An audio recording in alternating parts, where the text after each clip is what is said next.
Hello and welcome back. So today we're going to take a look a little bit closer at factoring, and I've sort of jokingly put up here no more fear of factoring as a reference to a show that I'm sure will make me feel very old when people haven't heard of it, called Fear Factor. Anyway, what do we mean by factoring? Well, if we think about when we're factoring numbers, right, we're thinking of breaking down a larger number, right, into smaller numbers that when multiplied together produce the larger number, right?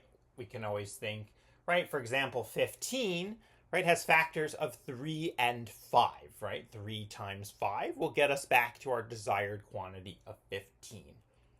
Well, in a similar manner, we can go ahead and actually factor polynomials as well, not just numbers.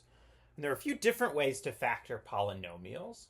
The first one I want to go over today is what I would probably consider the most straightforward version of factoring polynomials, which is when we are going to factor out the greatest common factor of all terms in a polynomial.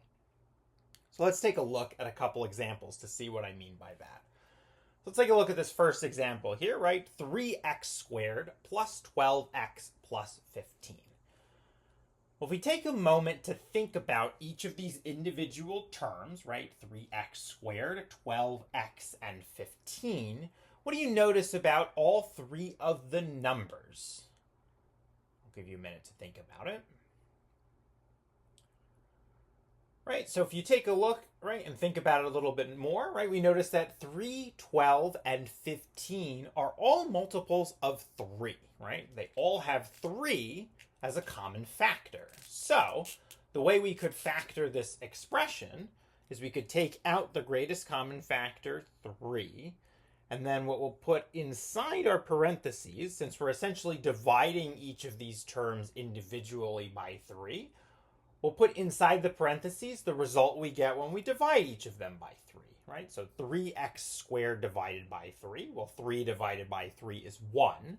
So, and we have this x squared left over. So we have 1x squared, so just x squared, right? 12x divided by 3, right? 12 divided by 3 is just 4. And we still have the x left over. So we'll have plus 4x.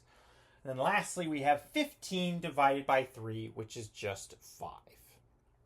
And then we can always check if our factoring is correct by go ahead and doing the multiplication in the other direction, right? If we were to distribute the 3 to each term inside here, right, we would get 3x squared plus 3 times 4x plus 12x plus 3 times 5 or plus 15. So this would be considered the full factoring of this expression. Now, let's take a look at the second example, right? We have 5x cubed plus 10x squared plus 25x. Well, the first thing you might notice is, well, obviously all three of the numbers, 5, 10, and 25, are all divisible by 5. So clearly we have a greatest common factor that is going to contain the number 5. But what other factor do all three of these terms have? And my hint is it might not be a number. Right, if we look at all three of these terms, right, notice that they all have at least one power of x in them, right? X cubed is just x times x times x, right? X squared is x times x, and obviously x is, well, just x. So all of them are x times some number or some variable, right? This is x times 1, this is x times x, and this is x times x squared. So when we're considering greatest common factor, we're considering not only a numerical component, but we're also considering the variable component as well. So since all three of these have a factor of x, we'll go ahead and factor that outside as well.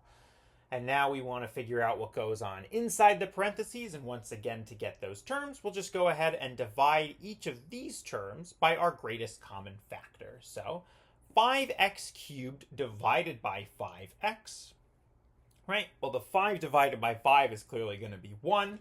But right, if you're unsure about x cubed divided by x, right? X cubed is just x times x times x, and we're dividing it by x. So we can go ahead and we can cancel out one of our factors of x. So we're just left with x times x, or also known as x squared. Right? 10x squared next divided by 5x. Well, 10 divided by 5 is going to give us a plus 2. And then x squared divided by x, much like in the same fashion as this, right? In this case, we'll just have one fewer x in the numerator. So we'll just be left with x in this case. Right? X squared divided by x is just x. And then lastly, 25x divided by 5x. Well, 25 divided by 5 will just be 5. And x divided by x is just 1. So we'll go ahead and double check this, right? 5x times x squared is indeed 5x cubed. Plus 5x times 2x is 10x squared. And then lastly, plus 5x times 5, or plus 25x. So when we're considering greatest common factor, when we're factoring polynomials, just keep an eye out for not only the number component as the greatest common factor, but also the variable component as well. Anyway, if you have any questions, comments, or concerns, feel free to list them below. Otherwise, happy mathing and have a good day.